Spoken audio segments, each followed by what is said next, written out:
آپ ہیں اس وقت اپنے اردو کے ٹیچر ڈاکٹر محمد اعظم رضا تبسم کے ساتھ۔ آج ہم معروضی سوالات کے سلسلے کو آگے بڑھائیں گے۔ سوال نمبر ہے 54، ناول کس زبان کا لفظ ہے؟ ناول کس زبان کا لفظ ہے؟ انگریزی، اردو، فارسی یا اطالوی کا؟ تو ناول اطالوی زبان کا لفظ ہے۔ ناول کے بارے میں تھوڑی سی معلومات جان لینا بڑا اچھا رہے گا کہ ناول بیٹے وہ نثری قصہ ہوتا ہے جس میں ہماری زندگی کی تصویر کو ہو پیش کیا جاتا ہے۔ اس سے پہلے دنیا میں داستان لکھنے کا ایک رواج تھا، اور جب داستان لکھی جاتی تھی وہ طویل قصے ہوتے تھے اور کئی ہزار صفحوں پر مشتمل ہوتی تھی۔ تو داستان میں انسان کے ساتھ ساتھ ما فوق الفطرت عناصر، یعنی جنات، چڑیلیں، پریاں، غیر مری مخلوقات جو نظر نہیں آنے والی مخلوقات، ان کا بھی ذکر کیا جاتا تھا۔ اور وہ تو قصوں کا، کہانیوں کا ایک طویل سلسلہ ہوا کرتا تھا۔ پھر جیسے جیسے وقت آگے بڑھتا گیا تو ناول کی طرف قدم اٹھایا رائٹرز نے۔ ناول میں ما فوق الفطرت عناصر نہیں ہوتے، یہ انسانی زندگی کے ارد گرد گھوم رہا ہوتا ہے۔ ولادت سے موت تک جو انسان کے معاملات ہیں ان کا تذکرہ ناول میں کیا جاتا ہے کہانی کی صورت میں، ٹھیک ہے۔ انسانی زندگی میں جو حالات تبدیل ہوتے ہیں یا وہ خود حالات کو تبدیل کرتا ہے، حالات مشکل ہیں یا آسان ہیں، تن آسانی ہے، آسائش ہے یا مشکل ہے، یا وہ کوڑی کوڑی کا محتاج ہے، بہرحال انسانی زندگی کے بدلتے ہوئے مختلف حالات جو ہیں وہ ناول کا موضوع بنتے ہیں۔ اچھا، اب یہ لفظ جو ہے یہ اطالوی زبان کا لفظ ہے، اور اطالوی زبان کے لفظ ناویلا سے نکلا ہے، یہ بات آپ نے یاد رکھنی ہے۔ ناویلا، ناویلا جو ہے اس کے معنی ہے نیا، عجیب، انوکھا، نیا، عجیب، انوکھا۔ اچھا، ناول اس زمانے کی زندگی اور معاشرت کی سچی تصویر ہوتا ہے جس زمانے میں وہ لکھا جاتا ہے، یعنی اس زمانے کی وہ عکاسی کرتا ہے۔ اب ایک سوال کہ سب سے اچھا ناول کون سا ہوتا ہے؟ تو اچھا ناول وہ ہوتا ہے جو اپنے وقت کے مطابق زندگی کی، حقیقی زندگی کی پیشکش کرے، حقیقی زندگی کو بیان کرے، وہ سب سے اچھا ناول ہوتا ہے۔ اچھا، اس میں آپ نے جیسے قصیدہ اور مرثیہ کے ارکان یا اجزاء پڑھے تھے، ناول کے اجزاء بھی ذہن میں رکھنے ہیں کہ ناول کے اجزاء میں قصہ، پلاٹ، کردار نگاری، مکالمہ نگاری، منظر کشی اور نقطۂ نظر۔ مثلا قصہ کیا ہے؟ قصہ وہ بنیادی شے ہے جس کے بغیر کوئی ناول وجود میں نہیں آ سکتا۔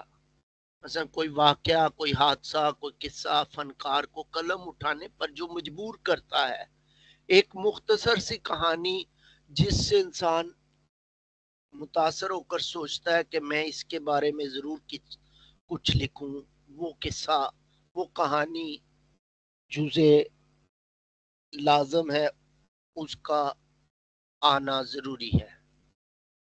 اچھا، پھر پلاٹ، پلاٹ بیٹے قصے کو ترتیب دینے کا نام ہے۔ ایک کامیاب فنکار واقعات کو اس طرح سے ترتیب دیتا ہے جیسے موتی لڑی میں پروئے جاتے ہیں۔ مثلا واقعات ہے، دو تین واقعے اس نے دیکھے ہیں، اب وہ ان واقعات کو اس انداز میں ترتیب دے کہ پہلے کون سا رکھنا ہے پھر کون سا رکھنا ہے، یہ ہے پلاٹ۔ وہ جو ترتیب دیتا ہے وہی کہانی کی جان بنتا ہے، کہانی کی سمجھ دیتا ہے، اور قاری جو ہے قصے سے، واقعات سے محظوظ ہوتا ہے اور اس طرح کہانی بھی آگے بڑھتی چلی جاتی ہے۔ کردار نگاری ڈرامے کا بھی اہم جز ہوتا ہے، ناول کا بھی اہم جز ہوتا ہے، فلم کا بھی اہم جز ہوتا ہے۔ تو آپ کردار نگاری کو اس انداز میں سمجھیں کہ اب جو کردار اس میں وہ پیش کر رہا ہے، یعنی جن کے وہ واقعات پیش کر رہا ہے، ٹھیک ہے، وہ سارے افراد جن کا قصہ بیان کر رہا ہے وہ حقیقی زندگی سے ہوں، اصل زندگی کے قریب ترین ہوں، تبھی وہ ناول کامیاب ناول کہلائے گا، ٹھیک ہے۔ وہ جو کردار لے کر آ رہا ہے، اس کے بعد مکالمہ نگاری ہے، ان کرداروں کے مکالمے کروانا، یہ بھی ایک فن ہے، ایک ضروری چیز ہے۔ اب وہ جو مکالمے کروا رہا ہے، ان کے مکالمہ نگاری آپ نے ویسے بھی صنف کے طور پہ پڑھا ہے، دو یا دو سے زیادہ افراد کے درمیان کی جانے والی گفتگو کو مکالمہ کہتے ہیں۔ تو مکالمہ نگاری جتنی زیادہ مکالمے ان کے اچھے ہوں گے، ان کے شایان شان ہوں گے، وہ ناول اتنا ہی زبردست ہوگا، ٹھیک ہے۔ یعنی ناول میں کردار کی آپسی گفتگو، آپس میں جو بات چیت ہے وہ مکالمہ کہلاتی ہے، اور اسی بات چیت کے ذریعے ہم ان کے دلوں کا حال جان سکتے ہیں۔ انہی کے سہارے قصہ آگے بڑھتا ہے۔ مکالمے کے سلسلے میں دو باتیں میرے بچے بہت ضروری ہیں کہ کرداروں میں جو مکالمہ کروایا جا رہا ہے، ایک تو یہ کہ مکالمہ غیر ضروری طور پر طویل نہ ہو، لمبا نہ ہو۔ دوسرا، قاری مطلب اتنا طویل نہ ہو کہ قاری انہیں پڑھنے سے اکتا جائے، جیسے کچھ بچے کلاس میں بار بار ٹائم دیکھتے ہیں اکتا جاتے ہیں، وہ والا سلسلہ نہ ہو۔ دوسری بات جو اس سے بھی زیادہ ضروری ہے وہ یہ کہ مکالمہ جس کردار کی زبان سے ادا ہو رہا ہو اس کے حسب حال ہو۔ مثلا ایک باپ ہے تو جب باپ گفتگو کرے اس کا ایک معیار ہو، بچہ جب گفتگو کرے اس کا ایک معیار ہو، چور کی گفتگو سے نظر آئے کہ وہ چور ہے، ٹھیک ہے، بادشاہ کی گفتگو بادشاہ کے شایان شان ہو، یہ چیزیں بڑی ضروری ہیں۔ اچھا، پھر اس کے بعد منظر کشی ناول کی دلکشی اور تاثیر میں اضافہ کرتی ہے۔ منظر کشی کامیاب ہو تو بیٹا جھوٹا قصہ بھی سچا لگنے لگتا ہے۔ آپ یہ جو ڈرامے دیکھتے ہیں ان میں اصل چیز کیا ہوتی ہے؟ منظر کشی ہوتی ہے۔ مثلا آپ ایک منظر کشی کیسے کرتے ہیں کہ رات کے آخری پہر میں جب ستارے ٹمٹما رہے تھے، آسمان ستاروں سے بھرا ہوا تھا، لیکن ہر ستارہ واپس گھر جانے کو گویا ترس رہا تھا، اوس کے قطرے پھولوں پر گر رہے تھے اور پھول ارک شبنم میں نہائے جا رہے تھے۔ اب یہ کیا ہے؟ ستاروں کی منظر کشی، پھر اوس کے قطروں کا گرنا، پھر اس کردار کا ذکر کرنا، یہ جو ہے یہ منظر کشی ناول کو اور زیادہ دلچسپ بنا دیتا ہے، ٹھیک ہے جی۔ پھر نقطہ نظر، آپ کو بتایا نقطہ نظر جسم میں خون کی طرح فنکار کے قلم سے نکلی ہوئی ایک ایک سطر سے جاری ہوتا ہے کہ وہ کسی موضوع پر قلم اٹھاتا ہے تو گویا اس پر اپنے خیالات کا اظہار کرتا ہے اور اپنا نقطہ نظر واضح کرتا ہے۔ میرے بچے، نقطہ نظر نہ ہو تو کوئی تحریر نہیں بنتی، کوئی تحریر خوبصورت نہیں رہتی، کوئی تحریر جاندار نہیں ہوتی۔ یعنی ایک مقصد ہونا ضروری ہے اور پھر اس مقصد کے مطابق تحریر کا لکھا جانا ضروری ہے۔ چلے آگے بڑھتے ہیں۔ یہ ناول کے بارے میں بیٹے بیسک ساری چیزیں آپ کو بتائی۔ ناول کے لغوی معنی کیا ہیں ابھی تھوڑی دیر بتایا، پہلے کیا اطالوی زبان کا لفظ ناویلا سے نکلا ہے اور اس کے معنی ہے انوکھا۔ یہاں کیا لکھا ہے؟ قصہ انوکھا، رسمی، ادا کرنا، تو انوکھا اس کا معنی ہے۔ اگلا ایم سی کیو جی، ناول میں زندگی کی تصویر ہوتی ہے۔ جی کون سی ہوتی ہے حقیقی، غیر حقیقی، داستانوی، افسانوی؟ تو ہم نے پڑھا ہے کہ ناول میں زندگی کی حقیقی تصویر پر بات کی جاتی ہے، حقیقی کرداروں پر بات کی جاتی ہے، تو اس کا درست جواب کیا ہے؟ حقیقی تصویر ہوتی ہے۔ اور ناول کا جو مرکزی کردار ہوتا ہے وہ ہمیشہ کوئی انسان ہوتا ہے، گوشت پوست کے انسانوں کی بات کی جاتی ہے۔ اچھا جی، ناول کے موضوعات ہوتے ہیں رومانوی، اصلاحی، سیاسی یا تمام؟ بیٹے ناول کے موضوعات تمام ہو سکتے ہیں۔ مثلا ایک آپ نے ناول پڑھا ہے جو ڈرامہ بھی پچھلے دنوں میں چلتا رہا ہے ٹی وی پہ، سیاسی حوالے سے، آنگن، وہ بنیادی طور پہ ایک ناول لکھا گیا ہے۔ ایسے ہی پیر کامل آپ نے ایک ناول عمیر احمد کا پڑھا ہے۔ ایسے ہی اور بہت سے ناول ہیں جو مختلف اقسام پر مشتمل ہیں۔ تو ناول کے تمام موضوعات ہو سکتے ہیں، رومانوی بھی، اصلاحی بھی اور سیاسی بھی۔ ڈرامہ کون سی زبان سے ماخوذ ہے؟ ڈرامہ اطالوی زبان سے ماخوذ ہے، انگریزی زبان سے، یونانی سے، فارسی سے۔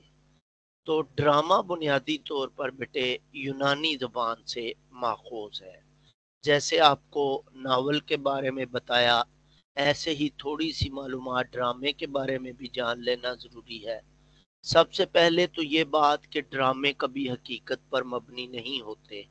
ناول کے بارے میں ہم نے کہا تھا کہ ناول جو ہے وہ حقیقی ہوتا ہے اور داستان وہ افسانوی ہوتی ہے، ٹھیک ہے، اور ڈرامہ جو ہوتا ہے وہ حقیقت پر مبنی نہیں ہوتا بلکہ یہ فرضی کرداروں پر مشتمل ہوتا ہے۔ ہاں، جس موضوع پر ڈرامہ لکھا گیا ہے اس کا کوئی پہلو حقیقی ہو سکتا ہے مگر پورا ڈرامہ حقیقت پر کم ہی مبنی ہوتا ہے، ٹھیک ہے۔ جیسے آپ لیلا مجنو کا ڈرامہ سنتے ہیں، شیریں فرہاد کا، تو یہ فرضی موضوعات، فرضی ڈرامے تخلیق کیے گئے ہیں۔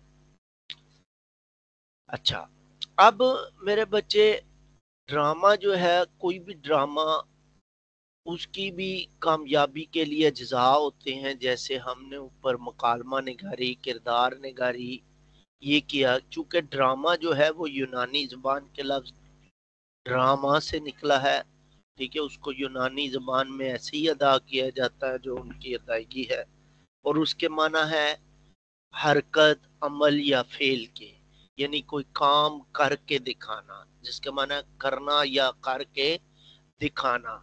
تو یہ ڈرامے بنیادی طور پر سٹیج پر ادا کیے جانے والے وہ کردار ہوتے ہیں جو حقیقی زندگی میں پیش آنے والے کسی حقیقی واقعے کو کر کے دکھاتے ہیں یا کسی فرضی واقعے کو نبھا کر قاری دیکھنے والے ناظرین کو محظوظ کرتے ہیں، ٹھیک ہے۔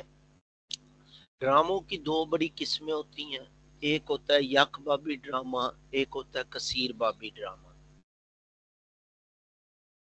آپ نے فرسٹ ایئر میں شمسا والا سبق پڑھا تھا، نیکی اور بدی والا، وہ بنیادی طور پہ ڈرامہ تھا جس میں نیکی اور بدی کے کانسیپٹ کو کلیئر کیا گیا۔ وہ یک بابی ڈرامہ تھا۔ یک بابی ڈرامہ یہ ہوتا ہے جس میں ایک ہی قسط میں بات کی جائے اور وہ ایک ہی قسط میں نشر ہو جائے، یعنی کر کے دکھا دیا جائے۔ اور کثیر بابی ڈرامہ وہ ہوتا ہے جس کی کئی قسطیں ہوں، ٹھیک ہے جی۔ اب سٹریٹ ڈرامہ بھی ایک ڈرامے کی قسم ہے کہ یہ ڈرامہ کسی عوامی موضوع یا عوام میں کسی موضوع کے لیے کی بیداری کے لیے بنایا جاتا ہے، اسے سٹریٹ ڈرامہ کہتے ہیں۔ مثلا معاشرے میں عورت کے مقام پر گھریلو تشدد یا بڑھتی آبادی، یا جیسے پولیو مہم ہے، جیسے ڈینگی ہے، تو ان کے بارے میں اگر کوئی ڈرامہ بنایا جائے وہ سٹریٹ ڈرامہ کہلایا جائے گا، یعنی عوام میں کسی موضوع کی بیداری کے لیے، سمجھانے کے لیے۔ اچھا، سٹیج ڈرامہ کیا ہوتا ہے؟ یہ ڈرامہ گروپ، سکول یا کالج میں حاضرین کے سامنے پیش کیا جاتا ہے۔ اور ٹی وی ڈرامہ وہ آپ عام طور پہ ٹی وی پہ دیکھتے ہیں، سیریل کی طرح ان کی دو قسمیں ہوتی ہیں. یہ کچھ ڈرامے ہوتے ہیں وہ ایک ہی قسط ہوتی ہے, کچھ ڈرامے ہیں ان کا سیریل جاری ہوتا ہے, 2 4 8 10 12 یا 40 50 100 200 قسطیں جاری کی جاتی ہیں. ریڈیو ڈراما کیا ہے, یہ ٹی وی ڈرامے ہی کی طرح ہوتے ہیں. ٹھیک ہے, یہ ٹی وی ڈرامے ہی کی طرح ہوتے ہیں مگر ان میں تصویر دکھائی نہیں جاتی بلکہ ڈرامے سنائی جاتے ہیں. فلمی ڈرامے, ہر فلم میں 2 یا 3 گھنٹے کا اپنے آپ میں منفرد ڈرامہ ہوتی ہے. جو بھی کوئی فلم ہوتی ہے اس میں یعنی ڈرامہ پایا جاتا ہے جس سے قارئین جو ہے وہ محظوظ ہوتے ہیں. ٹھیک ہے, تو ڈرامہ بہرحال مختصر سی بات, ڈرامہ طالوی اس کا یونانی زبان کا لفظ ہے جس کے معنی ہے کچھ کر کے دکھانا یعنی عمل کر کے دکھانا. اچھا جی, شارٹ سٹوری کا لفظ اردو نثر میں مستعمل ہے داستان کے لیے, ڈرامے کے لیے, افسانے کے لیے یا ناول کے لیے. تو بیٹے شارٹ سٹوری کا لفظ میں نے آپ کو بتایا تھا افسانے کے لیے, کل بھی اس پہ میں نے آپ کو بتایا تھا کہ افسانے کے لیے مستعمل ہے. افسانے کے لیے کیسے مستعمل ہے, میں نے بتایا تھا داستان آئی سب سے پہلے, پھر اس کی جگہ ناول آیا, پھر مزید شارٹ کٹ ہماری لوگوں نے کہ ٹائم نہیں ہے ناول پڑھنے کا, ناول بھی طویل ہوتا ہے, تو پھر افسانے کا سسٹم رائج ہوا.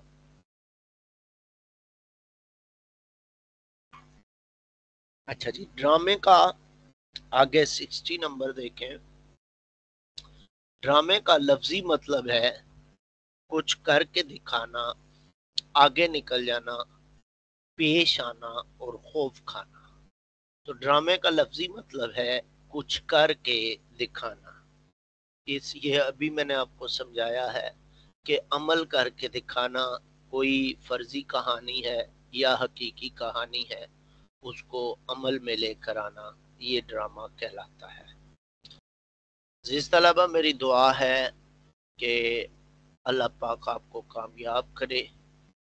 یہ جو چیزیں ہم اردو ادب میں پڑھتے ہیں یہ آپ اپنی عملی زندگی میں جب بھی اتریں ان پر عمل کریں اور ان کے ذریعے زندگی میں کامیابی حاصل کریں. علم وہی ہے جس پر عمل کیا جائے اور عمل سے زندگی بنتی ہے, جنت بھی جہنم بھی. یہ خاکی اپنی فطرت پہ نہ نوری ہے نہ ناری.